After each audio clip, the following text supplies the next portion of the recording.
আজকে আমি দেখো মাইক্রোসফট এক্সেলের মধ্যে কীভাবে রিপোর্ট তৈরি করা হয়। মনে করেন এখানে অনেকগুলো ডাটা, এখান থেকে আমরা প্রতি মাসে রিপোর্টটা বের করব। সেটা করার জন্য প্রথমত আমরা এখানে একটা এরিয়া সিলেক্ট করলাম, সিলেক্ট করে মার্জ সেল করব। মার্জ সেল করার পর এখানে আমরা যে কাজটা করব, ড্রপ ডাউন মেনু তৈরি করব। ডাটাতে ক্লিক করলাম, ডাটা থেকে আমরা ডাটা ভ্যালিডেশনে ক্লিক করলাম। ডাটা ভ্যালিডেশনে ক্লিক করার পর এখান থেকে আমরা যে কাজটা করব সেটা হচ্ছে সেটিং থেকে এখান থেকে আমরা লিস্ট সিলেক্ট করে ড্রপ ডাউন মেনু তৈরি করব। এখানে কাজ রাখলাম, এখান থেকে আমরা মাসটা আলাদাভাবে লিখে রাখছি। এখানে জানুয়ারি ফেব্রুয়ারি ডিসেম্বর পর্যন্ত সিলেক্ট করে আমরা ওকেতে ক্লিক করলাম। এখন দেখেন এখানে অনায়াসে ড্রপ ডাউন মেনুটা তৈরি হয়ে গেল।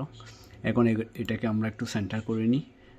একটু সেন্টার করার জন্য এখানে সেন্টার অলরেডি আছে, একটা ফন্ট সাইজ বড় করে নিই যাতে সুন্দর দেখে। জাস্ট এখন আমরা যে কাজটা করবো এখানে কাজটা রাখলাম। কাজটা রাখার পর ফিল্টার নিয়ে আসবে ইকুয়াল টু FILTER ফিল্টার। যখন আসবে কিবোর্ড থেকে ট্যাপ দিলে হয়ে যাবে, ফিল্টারটা চলে আসলো। এখন এখানে বলতেছে আপনার এখানে বলতেছে অ্যারে হচ্ছে সম্পূর্ণ টেবলটা।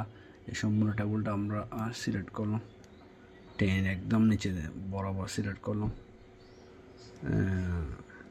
সিলেক্ট করার পর আমরা এখানে আসলাম। এখানে বলতেছে ইনক্লুড হচ্ছে যে মাসটা হচ্ছে এখানে।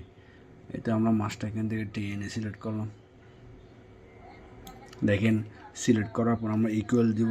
ইকুয়াল দেওয়ার পর আমরা এখান থেকে বের করব। এটা আলাদাভাবে লিখে রাখছি, এটাকে সিলেক্ট করে এন্টার দিবেন, ব্র্যাকেট ক্লোজ করে।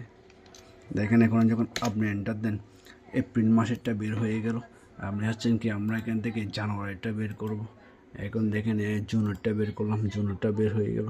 এখন যদি আপনি চাচ্ছেন কি জানুয়ারিটা দেখবেন, দেখেন এভাবে চাইলে আপনি রিপোর্ট দেখতে পারেন খুব সহজেই। ধন্যবাদ।